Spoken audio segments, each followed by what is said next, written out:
सूचना आई थी, हमारे पास लोग आए थे कि यहाँ पर इस प्रकार सब्जी मंडी की सरसावा में मन चाहा इनके ऊपर अत्याचार हो रहा है, इनके घरौंदे को रोक दिया गया है, इनके रोजगार तोड़ दिए गए हैं, इनके पेट पे बुलडोजर चल रहे हैं। तो उसी के पीछे हमने एक जो इंडिया 24 टीवी न्यूज़ चैनल में भी एक हमने रिपोर्ट चलाई थी और उसके बाद हमने जब यहाँ पर देखा और सुना कि इनके पास चेयरमैन अभी तक नहीं आई है, हमने उम्मीद की थी कि जो कोमल पवार हैं चेयरमैन वो आएंगी यहाँ पर, लेकिन उन्होंने जब इनका कोई भी कदम अब तक उठाया नहीं है, इनके प्रति जागरूक नहीं हुई, इनके दुख दर्द को देखने नहीं आई, इसलिए हम यहाँ पर इन पीड़ितों का दुख दूर करने के लिए, इनका साथ देने के लिए यहाँ पर। जानकारी ये भी हुई है कि चेयरमैन ने अभी जो है 26 मई को शपथ समारोह लिए थे और उसके बाद तुरंत ही ऐसा एक्शन मोड ले लिया गया कि इसके पीछे क्या मंशा हो सकती है। देखिए, हमें मंशा ये दिखाई देती है कि जिस व्यक्ति को सम्मान का भूखा है, रुपए पैसे का भूखा है, हो सकता है लिफाफे पहुंच गए होंगे और इसी वजह से वह सम्मान प्रोग्राम में तो चली गई हैं। जो पंजाबी महासभा का प्रोग्राम हुआ उस प्रोग्राम में तो वह चली गई हैं, लेकिन उन्होंने ये जहमत नहीं उठाई है कि ये यहाँ पे गरीब बैठे हुए हैं, भूखे भी होंगे, इनके कुछ परिवार के सदस्य भी होंगे, ये करोड़पति आदमी नहीं है कि इनके बैंक बैलेंस मोटे होंगे, तो वो यहाँ तक तो आई नहीं है, इसलिए हम यहाँ पर आए हैं और उनका विरोध करें। क्या ऐसा नियमावली है कि चेयरमैन जो है अपने कितने प्रतिनिधि बना सकता है? चेयरमैन का पहली बात तो नॉर्म्स ये है कि चेयरमैन अपनी चेयर पे किसी को नहीं बिठा सकता और चेयरमैन की चेयर पे केवल चेयरमैन बैठेगा, और अगर चेयरमैन जो है डिसीजन की पावर नहीं रखता तो उसे निलंबन होना चाहिए। उसका पति कैसे डिसीजन लेगा? अगर पति ही डिसीजन ले सकते थे राजू पवार, तो राजू पवार को ही तो चेयरमैन पद का लड़ना चाहिए था। क्या इन व्यक्तियों का वोट नहीं गया था? तब वो भूल गई कोमल जी, यहाँ आने के लिए समय नहीं है, लेकिन उन्होंने क्योंकि वहाँ से लिफाफे मिले होंगे और यहाँ पे मार्केट बनाने का उनका मुख्य उद्देश्य दिखाई देता है कि मनचाहे ढंग से जो सपा का गुंडई राज था, उस गुंडई राज के तहत उन्होंने प्रोग्राम बनाया कि यहाँ मार्केट करके पहले ही पैसे ले लेंगे, धन अच्छा करोड़ों का बिजनेस करेंगे, यहाँ पे धन उन्हें बेचा जाएगा जो धन देंगे। जानकारी के अनुसार यहाँ पे जो पीड़ित परिवार बैठे हैं ये लगभग 50 वर्षों से सब्जी की फट लगा रखे बैठे हुए थे, लेकिन जो है ना चेयरमैन ने आते ही इनका आशियाना उजाड़ दिया। ये भूखे बैठे हुए कई दिनों से, कोई अधिकारी कोई चेयरमैन की सूद लेने के लिए नहीं आया, तो उनकी रोजी रोटी के जो सवाल है वो कौन पूरा करेगा, कौन इलाज देगा, वो कब तक धरने बैठेंगे?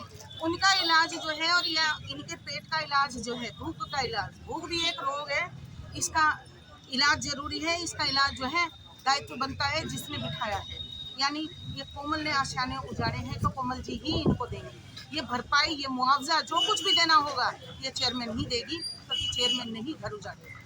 अगर इनका फैसला तुरंत नहीं हो तो आगे की क्या लड़ाई होगी इनके हक में? नहीं, हमारा एक और है कि जैसे अगर ये कहते हैं कि भाई यहाँ कोई मार्केट वैसी बनाना चाहते हैं, कोई अच्छाई अगर हमें दिखाई दी, प्रस्ताव दिखाई दिया, तो इन्हें जमीन दी जाए, कहीं और मुआवजा दिया जाए इन्हें।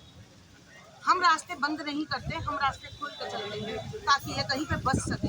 अगर लेकिन प्रतिनिधि जो है उसको, ये पति को प्रतिनिधि बनाया हुआ है, ये नहीं मालूम इन्होंने किस नियम के तहत बनाया है। इनके पति को वो पेपर दिखाना होगा जिसके तहत उसे प्रतिनिधि कैसे बना दिया गया है, चेयरमैन प्रतिनिधि कैसे बनाया। तो ये आपको जानकारी हुई होगी कि किस आधार पे इनके जो है तोड़ने के बाद, यहाँ से उठाने के बाद तुरंत ही बुलडोजरी कार्रवाई करी गई है ताकि दोबारा ना बैठ सके यहाँ पे? हाँ, वो हमने क्या कहा, वो साजिश के तहत किया गया है। ये आपने देखा नहीं है कि सपा का राज क्या था? सपा का राज यही तो था, और जो राजू पवार हैं ये भी तो सपा में ही थे, तो सपा का तो गुंडा राज पहले से ही है, तो उन्होंने चालाकी से काम किया ताकि ये यहाँ बैठ ना सके और अपने ठियों को चला ना सके, ताकि वे यहाँ पे, क्योंकि उन्होंने पहले ही, हमें तो इस चीज़ का लगभग हमें ऐसी अंदेशा है कि उन्होंने पहले ही सेटिंग कर चुके हैं और शायद पैसे पहले ही ले चुके हैं ताकि यहाँ पर ये कार्य उन लोगों को दे बना करके, उनसे पहले पैसे ले चुके होंगे ताकि उन्हें कमाने का उद्देश्य है ना उनका। वो जो कुर्सी पे बैठी हैं तो करोड़ों कमाने के लिए ही बैठी। एसडीएम साहब को आज 11 बजे आना था सूद लेने के लिए, लेकिन नहीं पहुँचे हैं, तो क्या आप प्रशासनिक अधिकारियों से या डीएम से कहीं? हम डीएम से मिलेंगे ना, अगर एसडीएम जवाब नहीं देते, नहीं आए हैं ना, तो हम डीएम से क्यों मिलेंगे? हम डायरेक्ट अब डीएम की शिकायत भी और वहाँ पर जो एसडीएम की शिकायत हम डीएम से ही रखेंगे। डीएम साहब जो हैं हमारे नए जरूर आए हैं, लेकिन बहुत अच्छे व्यक्ति हैं। उनका ये जो दुख दर्द है उनको पूरा का पूरा दिखाएंगे।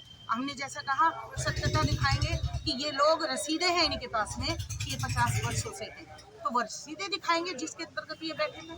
तो क्या यहाँ के बाद आप अभी सहारनपुर हाँ, पहुँचेंगे? बिल्कुल हम सहारनपुर, हम डीएम साहब से मिलने का इस कोशिश बारे में आप चेयरमैन से कोमल पवार जी उनसे बात करना हाँ चाहेंगे? बिल्कुल करना चाहेंगे, चेयरमैन से, लेकिन चेयरमैन से, हाँ ध्यान से सुन लीजिए, चेयरमैन से, ना कि प्रतिनिधि। राजू पवार से बात करने का हमारा मतलब क्या है? क्या मतलब, कौन होता है? तो महामंडलेश्वर जी, जैसे कि इन्होंने वोट से पहले हर घर जाके वोट मांगे हैं, हाथ जोड़ के विनती दी करी कि हमें वोट दें, हमें जिताएं, एक बार मौका दें। तो एक बार मौका देने पे उन्होंने 1 महीने में आसानी उजाड़ दिया। तो क्या उन्हें यहाँ पे जो है, इनसे क्या उम्मीद करें कि आगे चुनाव के लिए कि वो इनके जो है समर्थन में कभी खड़े होंगे? कभी नहीं, अभी उन्हें निलंबित होना चाहिए, अभी उनके विरोध में आना चाहिए। जो व्यक्ति बैठते ही गुंडई राज कर रहा है, हमें तब कोई आपत्ति नहीं थी, इन्हें एक कारण बताया जाता, और तब नोटिस दिया जाता, 1 महीने का समय दिया जाता, ये लोग अपना कहीं कोई व्यवस्था या कानूनी प्रक्रिया जो कुछ कर सकते थे ये करते, जिस प्रकार से अप्रोच कर सकते थे। इन्हें 2-3 गरीबों को 2-3 महीने का समय तो देना चाहिए था। ये करोड़पति तो नहीं है, इन्हें देना चाहिए था, समय देना चाहिए था। हमारी सबसे बड़ी शिकायत ही यही है, इन्हें बिना समय दिए, बिना सूचना दिए और इनके घर ही उजाड़ डाले। तो अब कोमल जी जो हैं, वास्तव में चेयरमैन बनने के अधिकारी नहीं है। चेयरमैन का अर्थ होता है कि जो उनके क्षेत्र से इतने लोगों ने उन्हें चुना है, तो उनके दुख दर्द को समझें, उनको बताएं, उनको जिसको ज्ञान नहीं है उसे बताएं। और अगर इन्हें इतना ज्ञान नहीं था कि चेयरमैन को क्या क्या करना चाहिए था, क्या क्या ड्यूटी होती है, तो इन्हें किसने कहा था कि फॉर्म भरो? इनसे पहले वोट मांगने किस अधिकार से, क्या मुंह लेकर के गई थी? आज आने में इन्हें तकलीफ है। अरे क्यों नहीं होगी? जो कुर्सी पे अपनी चेयरमैन की बैठने के लिए, ऑफिस में जाने के लिए, जिसके पैर सलामत नहीं है, जो इतने बंधन में है, जो वहां तक नहीं जाती है, तो इनके पास कैसे आएगी? कैसे आएगी? क्योंकि लिफाफे पहुंच चुके होंगे। तो कुर्सी पे तो इसका पति बैठ रहा है, राजू पवार, जिसे बैठने का अधिकार। आप लोग बताइए, किसी चेयरमैन की कुर्सी पे क्या उसका पति बैठ सकता है? नहीं। फिर तो एक पद पे कोई भी आदमी हो जाओ और उसके घर परिवार के रिश्तेदार, नातेदार जितने हैं, सारे के सारे ही हो गए। अब उसके घर परिवार के रिश्तेदारों के सारे ही चेयरमैन हैं, उसके यार दोस्त सब कुछ चेयरमैन। और वो तो धमकी भी दे रहे हैं कि अब तो हम सारे, उसके यार दोस्त भी धमकी देते हैं कि हम लोग चेयरमैन बन गए, अब तो डिसीजन हम लेंगे। ये धमकी भी उन लोगों ने दी है। ये राजू पवार के शब्द हैं, ये राजू पवार के शब्द हैं कि अब तो चेयरमैन हम बन गए हैं, अब तो हमारा राज चलेगा। बताइए, क्या राजा जो कुर्सी पे बैठता है किसी भी, क्या उसका राज प्रजा के ऊपर अन्याय करने के लिए होता है या उनका दुख दर्द?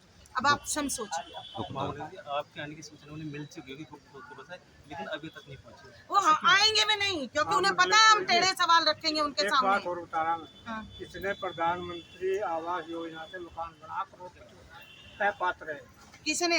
इसीने राजू कुमार। 2 मकान है राजू पवार के पास। एक और अभी हमें इन बुजुर्गवार ने सूचना दी है कि राजू पवार इतना गरीब है कि उसने प्रधानमंत्री योजना से 2 मकान बनाए हैं। जो लोग इतने काले कारनामे गरीबों का हक मार रहे हैं, तो ये देखिए दुरुपयोग सत्ता का जो कर रहे हैं, तो क्या उन्हें उस चेयर पर बैठने का भी अधिकार है? इनका निलंबन का मैं मांग करती हूँ, शासन प्रशासन से मांग करती हूँ, ऐसे चेयरमैन प्रतिनिधि को और ऐसे चेयरमैन को निलंबित किया जाए। क्या आप लोग उचित समझते हो? समझ हो? सभी सहमत हैं और आप लोग भी अपने दिल से जानिए, जहाँ जहाँ तक मेरी आवाज जा रही है, इन गरीबों के लिए आवाज उठाइए, क्योंकि ये गरीबों के लिए आवाज नहीं है, ये अन्याय के लिए है। अब आप देख लीजिए, अगर कोई ऐसा व्यक्ति अगर ऐसे राज में आके करता है, तो आगे इस प्रकार के अगर व्यक्ति जीतेंगे। आज सपा का एक प्रत्याशी अगर ये काम कर रहा है, तो कल को अगर 24 के चुनाव में अगर सपा का कोई भी प्रतिनिधि आ गया, तो आपका क्या हाल करेगा? ये विचारणीय मुद्दा है। पीड़ा के बीच जो है, हमारे दुखों के बाद, हमारे पीड़ाओं के बाद हमारी बात संत महात्मा सुन रहे हैं, बाकी चेयरमैन नहीं सुन रहा, एसडीएम नहीं सुन रहा, हमारी आवाज़ कोई नहीं सुन रहा। हमारा गरीबों का कालजा है, हम तड़प रहे हैं। आज आपके बीच में 7 बजे पहुंची हैं, तो आपको कैसा लग रहा है? हमें तो बहुत अच्छा लगा। ये आई बेचारी संत हैं, इन्हें इस योग्यता, इन्हें भगवान पर रखे, इन्होंने हमारा हृदय पे कुछ संभाला। क्या नाम है आपका? राकेश कुमार चौहान, पूर्व सभासद। नगरपालिका तरसावा। आप ये बताएं कि आज ये धरने बैठे हैं, क्या कारण है धरने बैठने का?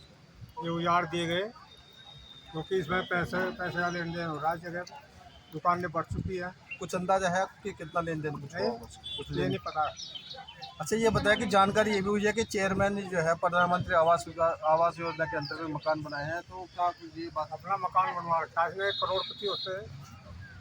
किस जगह मकान है ये? इसके घेर में है। कब बनाया गया मकान ये? ये दो साल पहले, 2 साल। कितने मकान है ऐसे? एक मकान। तो क्या वो इसी के नाम है? इसके पात्र हैं? नहीं, पात्र नहीं। तो उसकी जांच होनी चाहिए। जाँच होनी चाहिए और निलंबन होना चाहिए, इसके खिलाफ कार्रवाई होनी चाहिए। चेयरमैन एक जी, ये सरसाए में चेयरमैन एक नहीं बना है, यहाँ 10-12 चेयरमैन है। 10-12 चेयरमैन बने, सिर्फ एक मोहरा है और वो सारे चेयरमैन ही करते हैं। सारिया जो कार्य हो रहा है ये चेयरमैन की मर्जी से हो रहा है, जो 10-12 बने हैं उनकी मर्जी से हो रहा है। उनकी मर्जी से हो रहा है। चेयरमैन तो एक मोहरा है, इसे तो कुछ पता ही नहीं है। और राजू कुमार जो है, इसे कोई नगर पालिका में घुसने का भी वो नहीं है। कितने आदमी हैं जो बता रहे हैं आप? 10-12 आदमी। 10-12 कोई नाम बता देंगे? काम तो सबको पता। कि पीड़ा के बीच जो है हमारे दुखों के बाद, हमारे पीड़ाओं के बाद हमारी बात संत महात्मा सुन रहे हैं, बाकी चेयरमैन नहीं सुन रहा, एसडीएम नहीं सुन रहा, हमारी आवाज़ कोई नहीं सुन रहा। हमारा गरीबों का कालजा है, हम तड़प रहे हैं। आज आपके बीच में 7 बजे पहुंची हैं, तो आपको कैसा लग रहा है? हमें तो बहुत अच्छा लगा। ये आई बेचारी संत हैं, इन्हें इस योग्यता, इन्हें भगवान पर रखे, इन्होंने हमारा हृदय पे कुछ संभाला। बताया, कोई बात नहीं। अपना नाम बता दीजिए बस। मेरा नाम सचिन क्या नाम है आपका? मेरा नाम सचिन खुराना, सरसावा से हूँ। आप ये बताएं कि यहाँ पे जो है लोग बाग बैठे हुए हैं कई दिनों से धरने पे, तो क्या कारण है इनके जो बैठे हुए हैं यहाँ पे, और आपने जो स्थानीय लोग हैं उनकी क्या हेल्प कर रहे हैं? देखिए सम्मानित पत्रकार बंधुओं, यहाँ पर जिस जगह पर वर्तमान में हम लोग खड़े हुए हैं, ये जगह नजूल की जगह है। सबसे पहले तो हमें नजूल की जगह के बारे में पता होना चाहिए कि नजूल है क्या। सम्मानित साथियों, जब आदरणीय पूर्व प्रधानमंत्री इस देश की माननीय इंदिरा गांधी, स्वर्गीय इंदिरा गांधी जी ने जब इस देश के अंदर जमींदारा खत्म करने का कार्य किया था, तो उस समय में जो है ज़मीनों की देखरेख के लिए और ज़मीनों को बंटवारे के लिए जो लोग ज़मीनों के मालिक थे उन लोगों से पूरा बायोडाटा लिया था। कुछ ज़मीनें ऐसी बच गई थी जिनका कोई मालिकाना हक नहीं था और जिनके कोई मालिक नहीं थे। ऐसे समय में जो ज़मीनें जिनके कोई मालिक नहीं थे उन जगह को खाली छोड़ दिया गया था और वो ज़मीन जो है नजूल लैंड कहलाई। तो आज जो यहाँ पर यह धरना प्रदर्शन चल रहा है, पिछले 50 से 60 वर्षों से यहाँ पे जो ये हमारे भाई हैं, जो गरीब लोग हैं, ये सब्जी फल बेचने का कार्य करते हैं पिछले 50-60 वर्षों से। लेकिन कहीं ना कहीं अभी बात चलती आ रही है कि सरसावा के अंदर जिस प्रकार से कोई भी चेयरमैन रहा पिछले गाँव में, सभी लोगों ने कहीं ना कहीं ये देखने का कार्य किया कि कहाँ ज़मीन खाली है और कहाँ मार्केट बनाई जाए। उसी रास्ते पे चलते हुए वर्तमान नगर पालिका परिषद के जो हमारे चेयरमैन हैं, इस पर एक मुकदमा था, वो नगर पालिका के अधीन जो है ये ज़मीन आ चुकी थी। अब नगर पालिका इसकी मालिक थी। नगर पालिका का मालिक कौन है? नगर पालिका का चेयरमैन है। नगर पालिका के चेयरमैन को ये देखना चाहिए कि जिन गरीब गुरगे लोगों ने जिन जो है जिनके पेट में एक वक्त का खाना भी नहीं आता, उन लोगों ने बहुत विश्वास करके एक निर्दलीय प्रत्याशी को वोट देने का कार्य किया था। हम मानते हैं कि ये ठीक है, कोर्ट का आदेश होगा, परंतु नगर पालिका के अधीन जब कोर्ट ने और यहाँ के जो स्थानीय अधिकारी यहाँ पर आए थे, माननीय तहसीलदार साहब कल आए थे, तहसीलदार साहब ने भी हमें ये बताने का कार्य किया था कि ये जो ज़मीन है, ये ज़मीन नगर पालिका के ये अंडरटेकिंग चली गई है, इसमें हम भी ज़्यादा कुछ नहीं कर सकते। हो सकता है अगर इसमें जो भी कुछ कर सकते हैं या तो जो है हमारे नगर पालिका के चेयरमैन साहब कर सकते हैं, या फिर उसके अलावा आदरणीय जिलाधिकारी महोदय डीएम साहब कर सकते हैं। तो सम्मानित साथियों, ये लोग पिछले 4-5 दिन से जो हमारे जो गरीब लोग हैं, जो लगातार पिछले 50-60 वर्षों से यहाँ अपना जीवन यापन करने का काम कर रहे थे, अपनी आजीविका चलाने का काम कर रहे थे, तो सम्मानित पत्रकार बंधुओं, इन लोगों ने क्या किया, अपनी जो है आगे की रणनीति पे चलते हुए इन लोगों ने इस जमीन को हथियाने के लिए एक उसके कोर्ट के एक नोटिस का, जो इनके पास केस जीतने बीतने कोई नोटिस आया है कोर्ट से, उस नोटिस का सहारा लेते हुए इन लोगों को बिना नोटिस दिए, बिना जानकारी दिए यहाँ से उठा दिया गया। यहाँ से उठाने के बाद, इन्हें बर्बाद करने के बाद, बेरोजगार करने के बाद इन लोगों को, अब जो कल हमारे संज्ञान में कुछ लोगों के माध्यम से बात आई है कि यहाँ लगभग 18 दुकानों का निर्माण होने जा रहा है, और उन 18 दुकानों का निर्माण जब होगा तो उन दुकानों का जो है कहीं ना कहीं क्या वैल्यूएशन होगी एक दुकान की यहाँ पर? ये तो देखो अभी मार्केट की वैल्यू, क्योंकि पिछली जो मार्केट बनी है वो भी नजूल की जमीन पे बनी हुई है। देखिए मैं आपको एक बात बताना चाहता हूँ, कस्बा सरसावा एक ऐसा पूरे जिले के अंदर एक ऐसा कस्बा है जो शायद जमीनी मामले में शायद सबसे महंगा है। इसका सबसे बड़ा कारण है क्योंकि हमारे यहाँ एयरफोर्स स्टेशन है, इसका सबसे बड़ा कारण है हमारे यहाँ एयरपोर्ट भी आ चुका है, इसका सबसे बड़ा कारण है हमारे यहाँ जो एक बहुत बड़े क्या नाम महात्मा हैं राधा स्वामी सत्संग विभाग, क्योंकि तमाम प्रदेश के पूरे देश के जो तमाम जिम्मेदारान लोगों के जो है आना जाना सरसावा कस्बे में और एयरफोर्स स्टेशन में और एयरपोर्ट से अब आना जाना होगा, क्योंकि यहाँ पर सुविधाएं बहुत ज़्यादा आ चुकी है। तो इस वजह से ज़मीनों का रेट भी बहुत बढ़ता जा रहा है। इस बारे में तो जो है अभी जो व्यवस्था जो हमारे सर्किल रेट जो हमारे रजिस्ट्रार साहब ने या एसडीएम साहब ने हमारी सरकार ने जो तय किया होगा, उस हिसाब से मेरे हिसाब से ये ज़मीन बहुत महंगी होगी।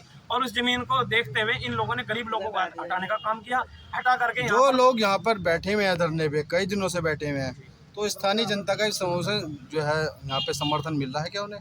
और क्या नाम उन्हें, क्या चेयरमैन की ड्यूटी नहीं थी यहाँ पे आने के लिए, कि इन्हें देखने के लिए यहाँ पर? बिल्कुल कस्बे के जितने भी गरीब लोग हैं, मैं मानता हूँ गरीब का भाई और गरीब इनकी होता जी है। जब तक ये धरने पे बैठे रहेंगे, ये रोज रोटी कमाने वाले, सब्जी बेचने वाले थे, फल बेचने वाले थे, ये रोज अपना कमाना रोज खाना, तो इनका जिम्मेदार कौन होगा? कौन उनके जो है रोजी रोटी की पूर्ति करेगा? देखिए मैं आपको बताना चाहता हूँ, गरीब का भाई गरीब होता है। हम लोग पिछले 4 दिन से जब से ये धरने पर बैठे हैं, हम लोग लगातार इनके साथ कंधे से कंधा मिलाकर खड़े होने का कार्य कर रहे हैं। चेयरमैन से आपने समर्थन बात करने की कोशिश करी है? देखिए हमने चेयरमैन साहब से और तमाम जितने भी यहाँ पर सभासदगण सरसावा नगर पालिका के 25 सभासदगण हैं, हमने सभी लोगों से बातचीत करने का जो है कोशिश की, परंतु